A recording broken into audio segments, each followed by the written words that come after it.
Many people think that the title of a particular song written by John Fogerty and reinterpreted by the late Tina Turner is Rollin' on the River, which is the lyrical hook that everyone remembers. But the actual name of the song is Proud Mary. The lyrics speak of a man who gets tired of city life and decides to get out of town on a riverboat. What he finds is simple happiness among a new community of people. The refrain of Rollin' on the River provides us with a spiritual metaphor. When we go with the currents of God's river, though we may not know exactly where they will take us, we will find ourselves in a better place than where we started. The biblical story of Moses has an important teaching using the metaphor of rolling on a river. Exodus 2:1-4 says this: "Now a man from the house of Levi went and took as his wife a Levite woman. The woman conceived and bore a son, and when she saw that he was a fine child, she hid him 3 months. When she could hide him no longer, she took for him a basket made of bulrushes and dabbed it with bitumen and pitch. She put the child in it and placed it among the reeds by the riverbank, and his sister stood at a distance to know what would be done to him." Moses, as an infant, started his journey in a tough situation. Like the traveler in Proud Mary who was stressed out by life, Moses' family was under duress because the entirety of their people was under severe pressure from Pharaoh, and this put their child at great risk. Also, like the traveler who chose to roll on the river to escape the grind, Moses' mother put him in a basket and rolled him down the river with the hope that something good would come from his escape from the Pharaoh's edict against the Hebrew babies. Sometimes life presents us with circumstances that push us to take the risk to roll on a river without knowing exactly where we will end up. In such times, a journey is necessary because the place where we are now is no longer suited to our growth. Think about the nature of a river. We know the direction that the water flows, but we cannot control its speed or its force. Notice in verse 4 how Moses' sister stands by watching as the river takes the basket on its course. The river, which is analogous to life itself, has the power to subject us to its natural inclinations.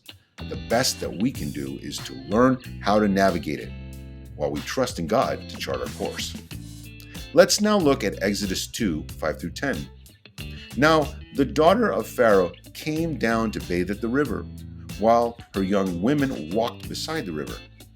She saw the basket among the reeds and sent her servant woman, and she took it. When she opened it, she saw the child, and behold, the baby was crying. She took pity on him and said, "This is one of the Hebrews' children." Then his sister said to Pharaoh's daughter, "Shall I go and call you a nurse from the Hebrew women to nurse the child for you?" And Pharaoh's daughter said to her, "Go." So the girl went and called the child's mother. And Pharaoh's daughter said to her, "Take this child away and nurse him for me, and I will give you your wages." So the woman took the child and nursed him. When the child grew older, she brought him to Pharaoh's daughter, and he became her son. She named him Moses, because she said, "I drew him out of the water." The last verse of the song Proud Mary says, "If you go down to the river, bet you're going to find some people who live.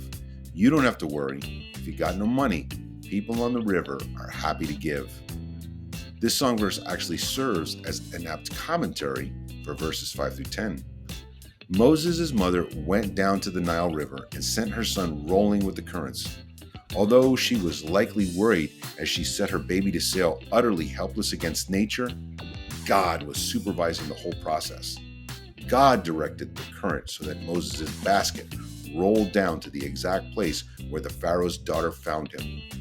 And despite her father's enmity toward the Hebrews, the princess was happy to give Moses a new life.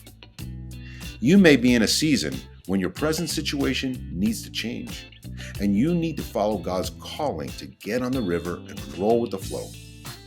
Ask yourself, where am I in my spiritual journey? Is there something that I know that I need to leave behind and roll out faithfully on the river of life? Do I believe that God has something better for me on my journey of faith? The spiritual challenge for all of us is to discern when it is time to fashion a basket that is going to carry us with the currents. Even if we don't know exactly where they will take us, let us maintain the hope that God has a palace waiting for us downstream.